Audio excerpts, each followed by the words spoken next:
आकाशवाणी भोपाल से प्रस्तुत हैं प्रादेशिक समाचार।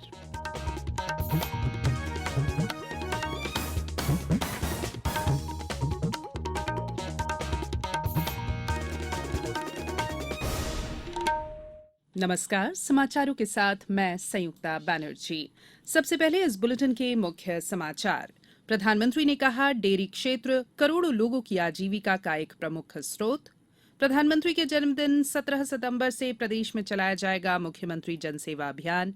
पोषण आहार के लिए सहरिया, बैगा और भारिया जनजाति समुदाय के खातों में 23 करोड़ 35 लाख रुपए से अधिक अंतरित किए गए और कृषि और प्रसंस्कृति खाद्य उत्पादों के निर्यात में 30% की वृद्धि हुई। अब समाचार विस्तार से।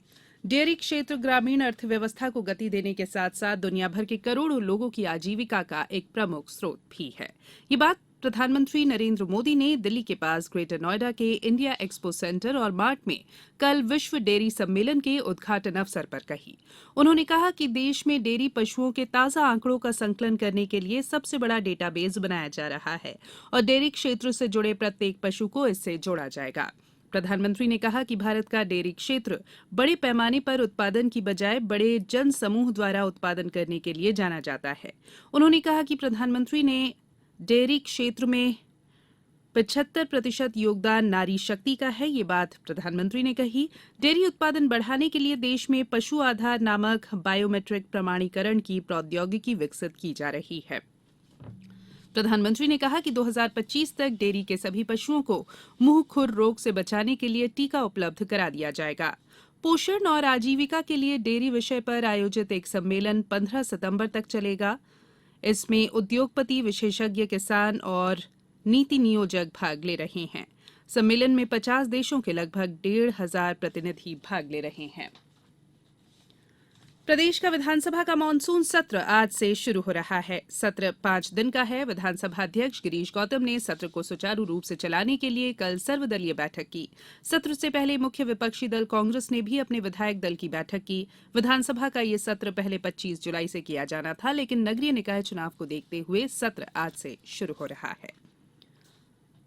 प्रधानमंत्री नरेंद्र मोदी के जन्मदिन 17 सितंबर से राज्य सरकार द्वारा मुख्यमंत्री जन सेवा अभियान शुरू किया जाएगा।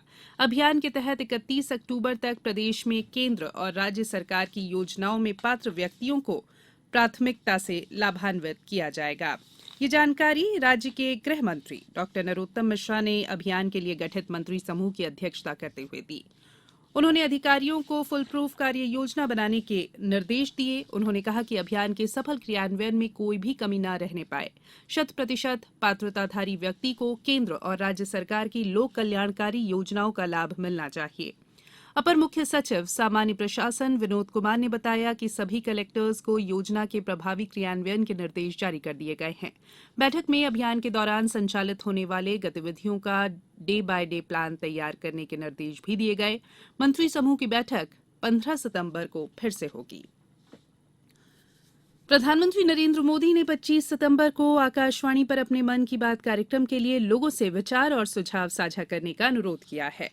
ये मासिक रेडियो कार्यक्रम मन की बात की 93वीं कड़ी होगी।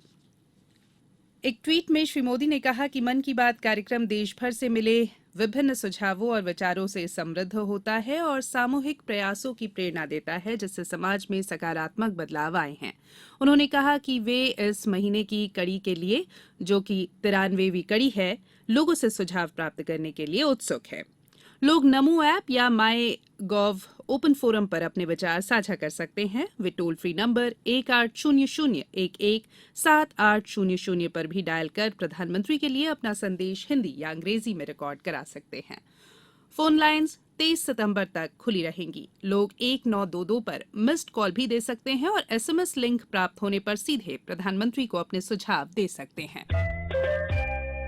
ये समाचार आप आकाशवाणी भोपाल से सुन रहे हैं। हमारे समाचारों को अब आप कभी भी और कहीं भी अपनी सुविधा के अनुसार सुन सकते हैं। ये समाचार बुलेटिन YouTube, ट्विटर और फेसबुक पर AIR न्यूज भोपाल पेज पर सुने जा सकते हैं। इसके अलावा आप हमारी वेबसाइट newsonair.com पर या AIR न्यूज ऐप पर भी समाचार सुन सकते हैं। ब्रेक के बाद बुलेटिन में एक बार फिर आप सभी का स्वागत है।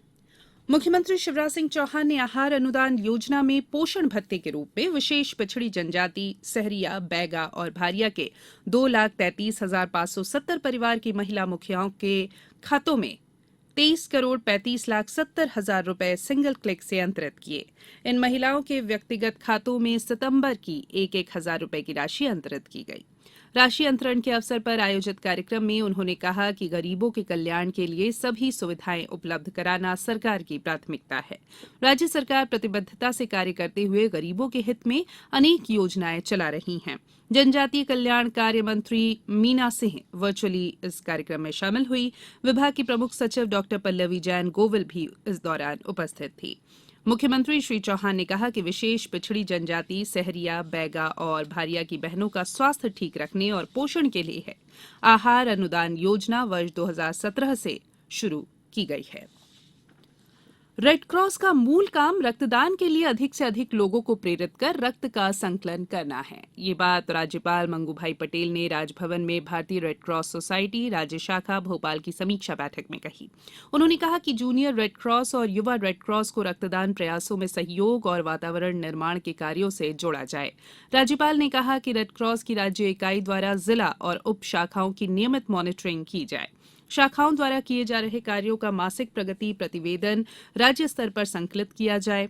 उन्होंने कहा कि ब्लड कलेक्शन वैन द्वारा किए जाने वाले रक्त संकलन की नियमित जानकारी भी तैयार की जाए। राज्यपाल ने सुझाव दिया कि युवा मंडलों द्वारा उत्सव और पर्व पर किए जाने वाले कार्यक्रमों को रक्तदान के संबंध में भ्रांतियों को दूर करने के मंच के रूप में उपयोग किया जाए। युवा मंडलों की भागीदारी के साथ रक्तदान शिविर भी लगाए जाए। समीक्षा बैठक में बताया गया कि रेड क्रॉस राज्य शाखा द्वारा रेड क्रॉस चिकित्सालय में सिकल सेल उपचार केंद्र स्थापित किया गया है। इसमें जांच के लिए जन सहयोग से अत्याधुनिक मशीन उपलब्ध कराई गई है। विगत अप्रैल से अगस्त माह के दौरान राज्य इकाई द्वारा 7 स्वास्थ्य शिविर लगाकर 1,000 से अधिक लोगों का स्वास्थ्य परीक्षण कराया गया है। भारत के कृषि और प्रसंस्कृति खाद्य उत्पादों के निर्यात में 30% की वृद्धि हुई है। चालू वित्त वर्ष के पहले 4 महीनों में पिछले साल की इसी अवधि की तुलना में यह निर्यात बढ़कर $9,598 मिलियन हो गया है। वाणिज्य कर और उद्योग मंत्रालय ने बताया है कि सरकार के उपायों से कुल निर्यात लक्ष्य का 40% चालू वित्त वर्ष के पहले 4 महीनों में ही हासिल कर लिया गया है। मंत्रालय ने कहा है कि वर्ष 2022-23 के लिए कृषि और प्रसंस्कृति खाद्य उत्पादों का निर्यात लक्ष्य $23 अरब रखा गया है। चालू वित्त वर्ष के पहले 4 महीनों में करीब $10 अरब का निर्यात किया जा चुका है। अब कुछ समाचार संक्षेप में। सतना में कल 1 दिवसीय प्रधानमंत्री नेशनल अप्रेंटिसशिप मेले में 185 युवाओं को रोजगार मिला। अनूपपुर नगर पालिका चुनाव में नामांकन के अंतिम दिन कल तक कोतमा और बिजुरी में 100 से ज्यादा प्रत्याशियों के नामांकन मिले हैं। इससे चुनाव और रोचक होने की उम्मीद है।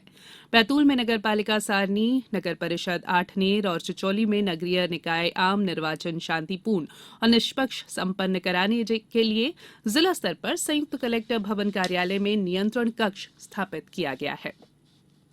मुरैना में यूरिया के लिए 2,500 किसानों को पर्ची वितरित की गई है। गुना में राशन की कालाबाजारी करने वालों के विरुद्ध दंडात्मक कार्रवाई की जा रही है। कल 2 के विरुद्ध प्रकरण दर्ज किए गए। प्रदेश के पशुपालन और डेयरी संचालक डॉक्टर R.K. मोहिया ने बताया है कि शासन और प्रशासन की लगातार सतर्कता और ग्रामीणों को दी जा रही समझाइश से मवेशियों में लंपी प्रकरणों में स्थिति नियंत्रण में है। और देश में अब तक 215 करोड़ 44 लाख कोविड रोधी वैक्सीन दी जा चुकी है। अंत में बुलेटिन के मुख्य समाचार एक बार फिर। प्रधानमंत्री ने कहा डेयरी क्षेत्र करोड़ों लोगों की आजीविका का एक प्रमुख स्रोत। पीएम के जन्मदिन 17 सितंबर से प्रदेश में चलाया जाएगा मुख्यमंत्री जन सेवा अभियान। पोषण आहार के लिए सहरिया, बैगा और भारिया जनजाति समुदाय के खातों में 23 करोड़ 35 लाख रुपए से अधिक अंतरित किए गए। और कृषि और प्रसंस्कृति खाद्य उत्पादों के निर्यात में 30% की वृद्धि हुई। बुलेटिन में फिलहाल इतना ही। इजाजत दीजिए। नमस्कार।